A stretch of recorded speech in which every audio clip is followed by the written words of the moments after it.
Bem-vindo ao canal Sobrevivente Nerd. Um cientista australiano chamado Henry Legon Jones ficou conhecido na história da medicina por realizar procedimentos que visavam alcançar algo que, até hoje, ainda é tão sonhado: o rejuvenescimento humano. Para isso, ele fez uso de um experimento considerado totalmente antiético e sem nenhuma eficácia comprovada: o enxerto de testículos de macacos em homens. Legon Jones inspirava-se no trabalho de Sergei Voronoff, um excêntrico médico russo que acreditava que o envelhecimento poderia ser causado por uma desaceleração na secreção de hormônios. Sob essa premissa, ele achava que a transferência do tecido das glândulas responsáveis pela secreção desses hormônios para os humanos poderia ser um bom tratamento. Então, começou a fazer experiências em si mesmo, injetando extratos de testículos de cachorro e de porquinhos da Índia sob sua própria pele. Como os testículos são glândulas que secretam, entre outros hormônios, a testosterona, Voronoff achou que poderia ser útil para o rejuvenescimento. No entanto, ele não obteve nenhum resultado. Isso levou a pensar que seria melhor transferir a glândula inteira, em vez de recorrer a injeções.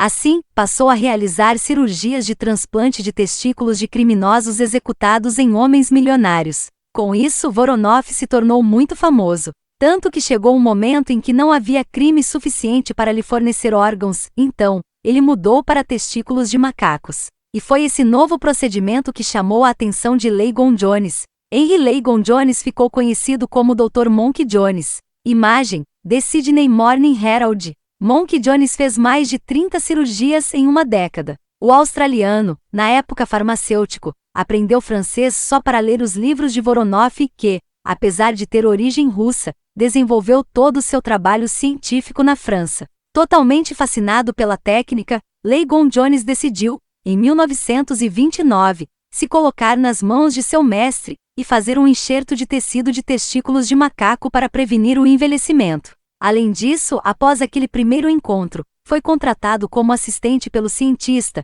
para que pudesse conhecer de perto como eram feitas as intervenções. Finalmente, depois de considerar que estava suficientemente preparado, e também depois de se casar com a secretária de Voronoff, ele voltou para a Austrália. No entanto, a obtenção desses animais pode parecer complicada para um simples farmacêutico. E realmente foi. Legon Jones, então, após uma viagem a Singapura, tornou-se amigo do sultão de Yorori, e foi ele quem colocou os primatas à sua disposição. Sem dúvida, a facilidade de networking do australiano estava valendo a pena. Não demorou muito para que ele passasse a ser conhecido como Dr. Monk Jones, com sua fama tendo crescido a tal ponto que ele realizou cerca de 30 enxertos de testículos de macacos entre 1931 e 1941. Os pacientes que desejavam prevenir ou reverter o envelhecimento tinham as mais variadas idades, de 24 a 72 anos. E não se limitavam apenas aos homens.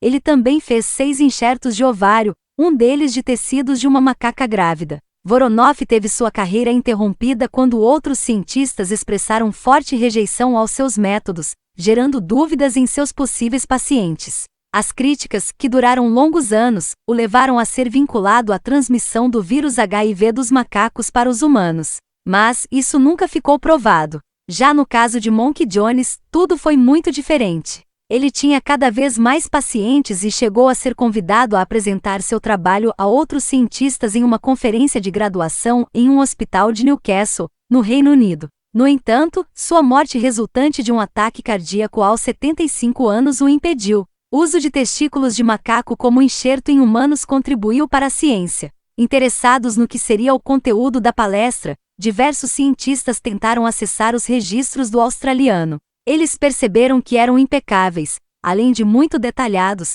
prestavam todas as informações necessárias aos pacientes, mantendo-os sempre a par de tudo. De qualquer maneira, a eficácia dos tratamentos nunca foi comprovada, sem contar o quão antiéticas eram suas práticas. Apesar disso, pode-se dizer que o método teve sua importância para a ciência. Ele e Voronoff são considerados os precursores dos procedimentos de enxerto de glândula e transplante que são realizados atualmente em humanos. Os registros que deixaram nos protocolos a serem seguidos foram úteis para os cientistas que, ao longo dos anos, vieram a fazer essas intervenções. Claro, entre os humanos e com outros objetivos que não a prevenção do envelhecimento. Além disso, há quem considere que Monk Jones foi o verdadeiro descobridor do fator Rhesus, mais conhecido como fator RH, que se refere a uma proteína que se encontra integrada nas células vermelhas do sangue de alguns animais, incluindo humanos, mas não em todos os indivíduos.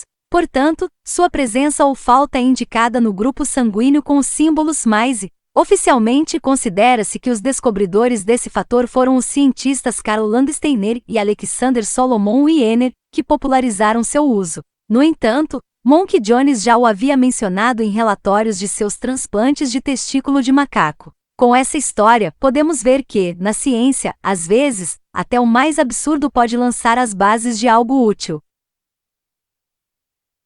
Se você gostou desse vídeo, deixe nos comentários e se inscreva, porque isso parece pouco, mas ajuda muito a gente não parar de trazer conteúdo de qualidade de graça para você, e obrigado por acompanhar o canal Sobrevivente Nerd. Tchau!